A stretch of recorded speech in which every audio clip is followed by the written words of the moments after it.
I want to take a few minutes to let you know about an opportunity that you have to get involved and get engaged with what the Corning Council is trying to do to help protect and restore and make Good Canal a better place. Not only the environment, but also for you, for the people, and for economic development concerns and that kind of thing. We're working, the Corning Council, we're working with our partners right now with a broader Good Canal community, all of you and the rest of the Canal community up north and elsewhere, to create a strategic plan and set priorities that can help, we hope, help guide the future, help get some attention, and help get that attention and support and resources where it's needed. To try to marry, if you will, or meld together restoration, protection, and economic development. And especially though I think the human well-being side of this is a pretty key factor.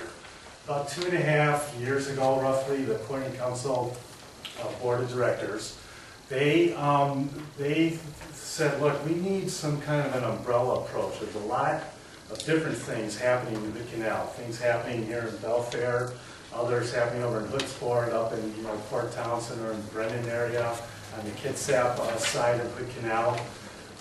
There's issues of salmon recovery, water quality issues, there's tourism, sport fishing, crab, shrimp, all kinds of things, which I don't think I really need to remind you, because I'm guessing that you know a lot about that.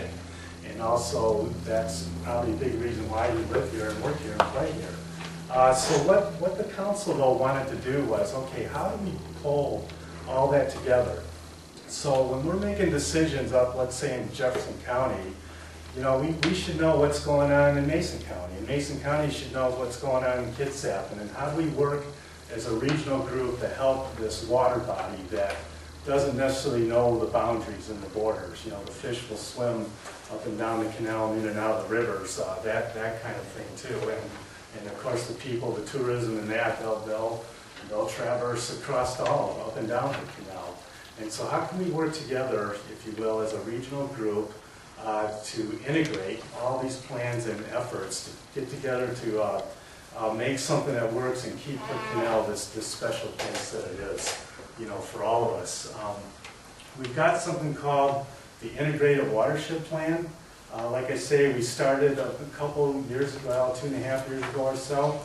Have done different work at both a technical level to figure out what are the problems, what are those threats and pressures, not only to the fish and wildlife, but also what are the threats and pressures that are happening to economic development and the social and human well-being here, water quality, different things of that nature.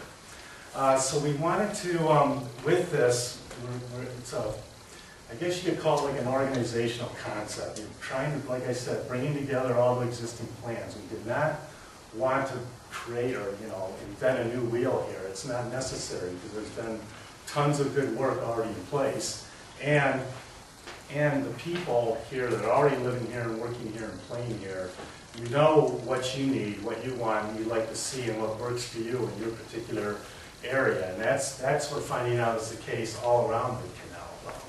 Belfair, up in Port Townsend, Hoodsport, Brennan area, Quilcene area. We've got people that are very prideful and very happy and want to see that their part of the canal works and thrives well. And they understand too, I believe, as we understand it, that means the whole canal though has to work that way. So what's going on now at the moment is some of you might have been able to pick up this document. I think some copies ran out. I brought a few more, and if anyone else needs one, I think there's 2 more left up here, or 3 more left up here. This is what we're calling a goals and guidance document. It's about 12 pages, and what the Corning Council has done over time and through various workshops, working with the community and others who have interest here in the canal, is we've taken a look at what we call different components, or what are those things we should focus on. So it's things like salmon and shellfish and commercial shell fishing and livable communities and water quality. There's a list of about 15 or 16 that you'll find in this document. And then working working with the coordinating council subgroup and others, we've developed this paper right now that provides you goals and objectives for each one of those 15 components in here, okay?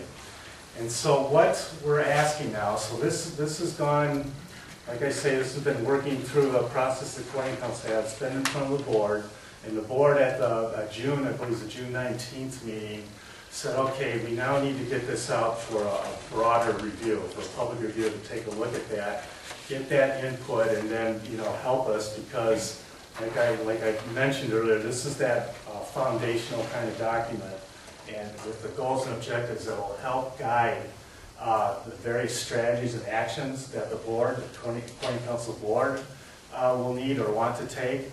We're hoping it helps each member, Mason County, Kitsap, Jefferson, the tribes, provide guidance for the kinds of different things they might want to do in sand recovery, water quality, economic development, etc. that way. And so with that, and then of course getting that community input, that will provide that foundational basis. And then, in the meantime, while you're doing that, then we're also working now to figure out what are the various strategies and actions that could be taken that will help the commercial shellfishing industry, for example, or that will help with tourism and other economic aspects, development aspects here in the Canal. What would help the salmon get recovered in various streams and rivers? And what would keep your communities, you thriving and living and enjoying, and working, enjoying work, and enjoying play out there that way? So I brought these in late, but there's a stack of papers here. I can, maybe if I could just have you pass around a couple, but it's a one-pager that, this provides, I don't know if you can expedite that a little. This provides the basic information you need. You can go, if you go onto our website, and that information's on this paper, you can view and or download this document. And then there's a place in there where you can make comments on it, which is what we're looking for, input.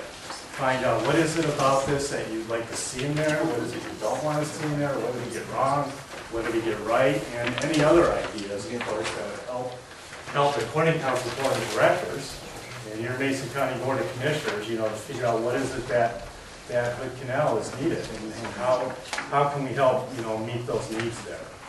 So we've got this, the board has set a comment deadline of August 22nd right now, so you're roughly about a month, right now to get input back into us. Then staff will take it, we'll compile the comments, put it back together, and get it back in front of the coordinating council board of directors sometime in the fall, likely probably at the October, either September or October meeting when that can happen there. So I encourage you to take a look at this, give it a good review. Absolutely welcome your input, and don't hesitate to contact us, contact me. You can, there's an email address of a person here one of our staff that's working on this. Julie Horowitz is her name. She's going to be coordinating, compiling the comments, and can pass along, messages and input like that. And I'd like to suggest, I'm assuming your Board of County Commissioners would take input as well and make sure the coordinating council gets that as well.